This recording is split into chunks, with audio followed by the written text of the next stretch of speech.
سلامونه وخت بخیر زموږ د دې مهال خبرې ټولګې ته ښه راغلاست. نن سې شنبه د غویي استور 19مه چې د میل 9 سره برابر ده. په سر کې هم پام وکړئ څو مهمو خبرونو سره ټکله.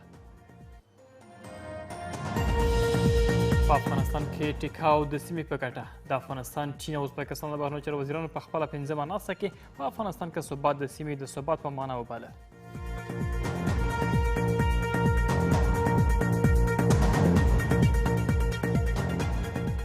له یو ترکي شرکت سره د 200 میګاواټه بادي برېښنا د تولید د تړون لاسلیک. د اوبو برېښنا وزارت له نورو سوداګرو پانګونه غواړي ترڅو د برېښنا د تولید په برخه کې پانګونه وکړي.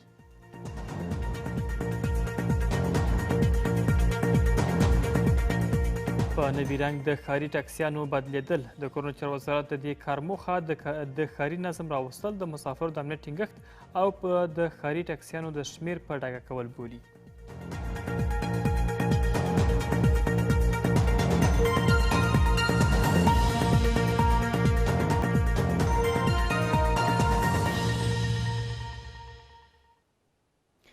بشپړ خبرونه.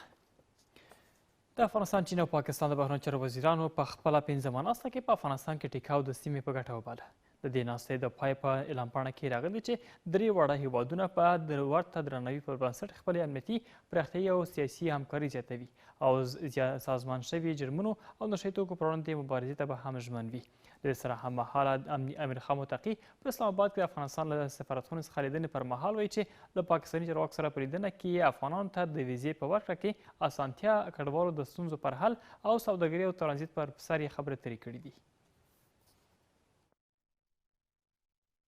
د درېنۍ په ورځ د پاکستان، چین او افغانستان د بهرنیو چارو وزیرانو د 5مې ناستې ګډه اعلان پاڼه خپره شوه. د دې اعلان پاڼې پر بنسټ د دریو هیوادونو د بهرنیو چارو وزیرانو په افغانستان کې ټیکاو او هوساینه د سیمې په ګټه بللې او ټینګار یې کړی چې د متقابل درناوي پر بنسټ د امنیتي، پراختیا او سیاسي برخو کې خپل همکاریو ته دوام ورکوي. دریو هیوادونو همداشان ویلي چې د امنیتي، د سازمان شوي جرمونو سره د مبارزې او د نشه یي توکو د قاچاق په برخه کې همکارۍ ته ژمن دي او اجازه نه ورکوي چې د خاورو څخه یې د سیمې د امنیت پر ضد ګټه پورته شي. درېواړو خواوو د هغو امنیتي ننګونو سره د مقابلې پر اړتیا تاکید وکړ چې د سیمې او نړۍ امنیت ته جدي ګواښ پېښوي او د ټولې سیمې پر ثبات او اقتصادي هوساینې مستقیمه اغیزه کوي. درېواړو لوریو د امنیت، سازمان شویو جرمونو، د نشه یي توکو د قاچاق او نورو برخو د همغږۍ او همکارۍ هوکړه وکړه او له نړیوالې ټولنې وغوښتل چې دوه اړخیزې او څو اړخیزې همکارۍ لا پیاوړې کړي. په اعلان پاڼه کې همداشان راغلي چې دریو هیوادونو په افغانستان کې اقتصادي فعالیتونه یوه اړتیا بللې، همداشان په افغانستان کې د بیړنیو بشري مرستو پر وړاندې کېدو یې ټینګار کړی دی. په افغانستان کې د اقتصادي فعالیتونو د رامنځته کولو پر اړتیا باندې د ټینګار په ترڅ کې ټولو لورو ته د افغانستان د اقتصاد د بیا ژوندي کېدو د حقیقي لارو د لټولو پر اهمیت تاکید وکړ. په همدې موخه ټولو وزیرانو موافقه وکړه چې د افغانستان د بیا رغونې، صنعتي کولو او د کار پیدا کولو په هدف د درې اړخیزو پانګونې د امکاناتو د لټولو په برخه کې د لا زیاتو مرستو په اړه غور وکړي. له بلې خوا امیر خان متقي په افغانستان کې د افغانستان سفارت څخه په لیدنه سره ویلي چې د پاکستاني چارواکو سره په لیدنه کې د افغانستان وګړو ته د ویزو د اسانتیاوو، د کډوالو د ستونزو د هوارۍ او د سیمې ترانزیت په اړه خبرې اترې کړې دي. همدارنګه د ویزو په برخه کې لوی مشکل و. په دې باندې فیصله سره وکړه چې یو ګډه کمیټه به کار وکړي ترڅو یو تسهیل او سهولت رامنځته کړي چې خلکو ته اسانتیاوې رامنځته شي. په تجارت په برخه کې لکه مشرانو ته اشاره وکړه چې موټران باید ونه درېږي، خصوصا لندې میوې، تازه میوه، سبزي، ځکه هغه د لمر طاقت نه لري، هغه زر خرابېږي. لارې باید هیڅ وخت بندې نه شي. تجارت باید له سیاست سره ونه تړل شي. امیر خان متقي د جمعې په ورځ د یوه پلاوي په مشرۍ اسلام آباد ته سفر کړی دی. سیاسي او اقتصادي سکال، روان حالت او د چین، پاکستان او افغانستان د بهرنیو چارو وزیرانو په 5مه ناسته کې ګډون د ښاغلي متقي د سفر په اجنډا کې و. د اوبو برېښنا وزارت له یو ترکي شرکت سره د 200 میګاواټه بادي برېښنا تولید تړون لاسلیک کړ. د اوبو برېښنا وزارت واکپال وایي چې د هیواد لویدیځ ولایتونه د بادي برېښنا د تولید په برخه کې لوړه وړتیا لري او دا شرکت هم د بندونو په جوړېدو او برېښنا په تولید کې له بېلابېلو سرچینو او ښې سوداګرۍ څخه برخمن دی. د دې وزارت چارواکي همداشان کورنیو او بهرنیو پانګوالو هم غواړي ترڅو په افغانستان کې د برېښنا تولید په برخه کې پانګونه وکړي. د انرژۍ او اوبو وزارت نن له یوه ترکي شرکت سره د هیواد په لویدیځو ولایتونو کې د 200 میګاواټه بادي برېښنا د تولید تړون لاسلیک کړ. د انرژۍ او اوبو وزارت واکپال وایي چې د هیواد لویدیځې برخې د بادي انرژۍ د تولید لپاره لوړه وړتیا لري او قراردادي شرکتونه هم له بېلابېلو سرچینو څخه د اوبو د بندونو د جوړېدو او برېښنا په تولید کې ښه تجربې لري. خو حوزه جنوبي غرب چې هرات او نیمروز او دا ولایتونه پکې راځي هلته له بادي امکاناتو نه که استفاده وشي په ډېر وافر اندازه کې اوس هلته زموږ هسې بحث و چې څومره به په دې علاقو کې موږ برق تولید کړو له باد نه نو ما ورته ویل چې دلته هغه سرویس شوی دی چې هغه ښه یقیني تر 1400 میګاواټه پورې برق تولیدیږي که هلته وسایل نصب شي. د دې شرکت چارواکي وایي چې په تیرو کلونو کې په افغانستان کې د انرژۍ د تولید په بېلابېلو برخو کې پانګونه کړې ده او اوس هم غواړي چې د بادي سرچینو څخه د انرژۍ د تولید په برخه کې مرسته وکړي. موږ د افغانستان په بېلابېلو سیمو کې د انرژۍ د تولید په برخه کې پروژې پلي کړي او هڅه کوو چې له افغانانو سره زیات کار وکړو او د اوسني حکومت له خصوصي سکتور سره مو پوره همکاري کړې ده. د اوبو او انرژۍ وزارت چارواکي له ټولو بهرنیو او کورنیو پانګوالو څخه غواړي چې په افغانستان کې د اوبو د بندونو د جوړېدو او د انرژۍ په تولید کې پانګونه وکړي او دوی هم په دې برخه کې د پانګوالو لپاره شونتیاوې برابروي. افغاني سرمایه ګزاران ته خو د خپل وطن هغه د وطن د محبت په اساس هم باید ډېره توجه سوې وای دلته راغلي وای. دا چې خارجي خلک راځي هغه مطمئن هغه موږ ته اطمینان راکوي. یقین دی اوس دوی سره چې موږ مجلس کړی ده موږ ته دوی روحیه راکړې چې ته عجب څه امنیت راغلی دی. دا په داسې حال کې ده چې په هیواد کې د اړتیا وړ ډېره برېښنا له بهر څخه پوره کیږي او غوښتنې دا دي چې پانګوال د انرژۍ سکتور پر سر د پانګونې سره کولی شي د برېښنا د کموالي د ستونزو په هوارۍ کې ډېره مرسته وکړي.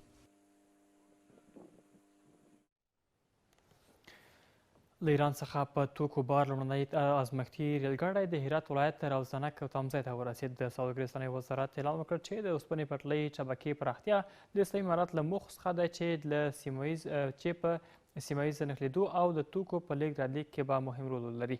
د وزارت همداشان ټینګار کوي چې د سوداګریز ترانزیت وضعیت په موخه په اسلام کلا بندر کې د خدمتونو وړاندې کولو او همداشان فعالیت او کاري وخت هم 40 ساعتونو ته لوړ شوی دی. له دې سره هممهاله د مالیې وزارت اعلان وکړ چې سوداګرو ته لا ډېرو اسانتیاوو برابرېدو په موخه به په ټولو ګمرکونو کې کاري موده 40 ساعتونو ته لوړه کړي. د مالیې وزارت په هدایت د سوداګریزو توکو د چټک طی مراحلو په موخه د هرات ولایت د اسلام قلعه سرحدي ګمرک فعالیتونه 40 ساعته سول ترڅو پانګوال او تاجران وکولای شي خپل تجارتي توکي پر وخت طی مراحل کړي او پوره اسانتیاوي او چټکتیا رامنځته شي. د یادونې وړ ده چې له دې وړاندې د تورخم ګمرک فعالیتونه هم 40 ساعته سوي وو او اړتیا ته په کتو د سپین بولدک ګمرک هم 40 ساعته فعالیت کوي. د مالیې وزارت هڅه کوي ترڅو شته امکاناتو ته په کتو د هیواد ټوله ګمرکونو کې کاري موده 40 ساعتو ته وغځوي ترڅو د سوداګرو لپاره د توکو په طی مراحلو کې لا ډېرې اسانتیاوي او چټکتیا رامنځته شي. په هیواد کې ښاري ټاکسیانو په نوي رنګ واوښتل. د کورنیو چارو وزارت او ترافیکو لوی ریاست چارواکي وایي چې د ښاري ټاکسیانو د رنګ بدلون طرحه سر له سبا عملي کیږي او موټر چلوونکي درې میاشتې وخت لري ترڅو د خپلو ټاکسیانو رنګ کې بدلون راولي. د کورنیو چارو وزارت د دې کار موخه د ښاري نظم راوستل، د مسافرو د امنیت ټینګښت او د ښاري ټاکسیانو د شمیر په ډاګه کول بولي. په هیواد کې د ښاري ټکسیو د نوي رنګ پرانستل. کورنیو چارو وزارت او د ترافیک عمومي ریاست اعلان کړی چې د ټکسیو د رنګ له زیړ څخه روښانه فیروزه‌ایي ته پلان به له سبا څخه عملي شي او موټر چلوونکي 3 میاشتې وخت لري چې د خپلو موټرو رنگ بدل کړي. اقدامات یا تصمیمی که ما در مرکز و ولایت داریم سر از صباح بخیر ما طرز العمل به ولایت رایی میکنیم. طبق نمو طرز العمل ولایت احصایه میگیره و ثبت نام مردم شروع میکنه. به نمو اساس سر از امروز صباح بخیر این میزر بلجلم شروع میشه و اقدامات و تصمیمی که در قبال تاکسیستان ان شاء الله تعالی شروع میشه. پلان و پالیسی کامل ترتیب کردیم که ان شاء الله مطابق با اون پلان و پالیسی ما این روان به خداوند به پیش میره و تمام هموطنان عزیز ما از عرضه خدمات تاکسی ان شاء الله رضایت خواهد داشتن. د مسؤلینو په وینا اوس مهال د ښار یوازې 10 سلنه موټر ټیکسي دي او پاتې نورې د شخصي موټرو پلیټونو سره چلیږي. د کورنۍ چارو وزارت وایي چې له دې کار څخه د ښاري نظم رامنځته کول د مسافرو د خوندیتوب ډاډ او د ښاري ټیکسیو د شمیر معلومول دي. که چېرته موږ د ټیکسیانو یو مشخص رنګ مشخصه نمبر ولرو د هغې سره به د مشکلاتو د بې امنۍ د اختطافونو پیښې انشاءالله هم له منځه ځي. کنې په سلو کې به 98 یا خدای نخواسته 95 ته هغه راټیټېږي کمیږي به. د ښار یو شمېر ټیکسي چلونکي که څه هم د نظم او نوي پلان د رامنځته کېدو ته خوښ دي خو دوی وایي چې د ټیکسیو رنګول ډېرو پیسو ته اړتیا لري چې دوی توان نه لري. رنگ جدیدی نوآوری خوبی به این بخش زیبایی خاص به افغانستان میده، به داخل شهر میده، به هر جا که بریم. رنگ زرد دیگه بس دیگه، رنگ زردی ما خیلی کشیدیم دیگه، رنگ زرد اگه گم کنم بهتره دیگه. حالا من خودم دریور مردم هستم، موتر مردم میچلانم، به یک مشکلات پیسه هفتگی از او رو پیدا میکنم، به یک مشکلات به خود پیدا میکنم، زندگی من به بسیار مشکلات تیر میکنم. د مهال په هیواد کې ښاري ټیکسي په زیړ رنګ چلیږي خو د ترافیکو ریاست وایي چې د ټیکسیانو نوی رنګ مشخص کود لري او په نړیوال کنوانسیونونو کې هم ثبت دی.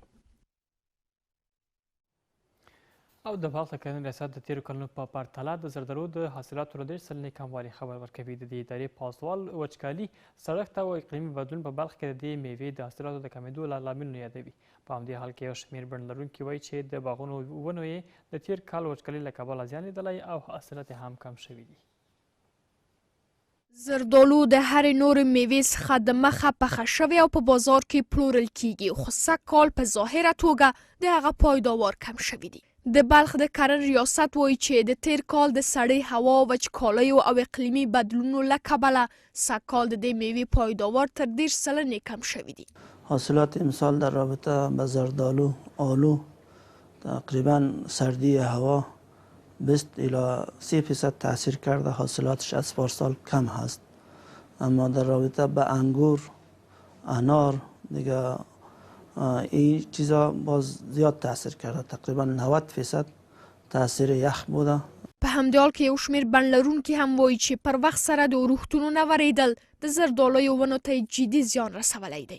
دا بڼ لرونکي ټینګار کوي چې د وچکالیو څخه د زیانونو ترڅنګ د سړو خونو او بازار نشتون هم د دې لامل شوی چې خپل پایداوار په سمه بیه ونه پلوري.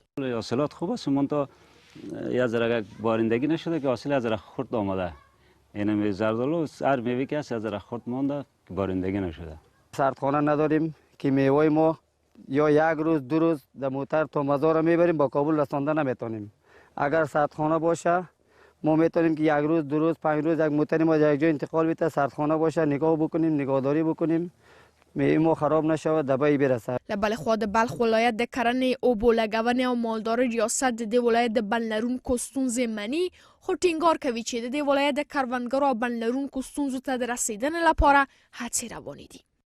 بازاریابی و باید ما کوشش میکنیم که باید در خارج باید صادر شود. همچنان پیشنهادات هم کردیم. در رابطه با سردخانه ها هم ما پیشنهادات کردیم که باید سردخانه داشته باشیم، اینا ذخیره شود، در وقت زیادش در وقت کمبودش باز کشتیده شود. د بلخ ولایت د کرنې، اوبو لګونې او مالدارۍ ریاست د شمیرنو پر بنسټ په دې ولایت کې 22,000 هکتار ځمکه د میوو د باغونو تر پوښښ لاندې ده، خو پرله پسې وچکالۍ او اقلیمي بدلونونه د دې بڼونو د پایداوارو د کمیدو لامل شوی دی. زموږ د دې مهال خبرې ټولګه همدومره وه. په سبا د هوا حال به هم درته وړاندې شي. ښه شئ.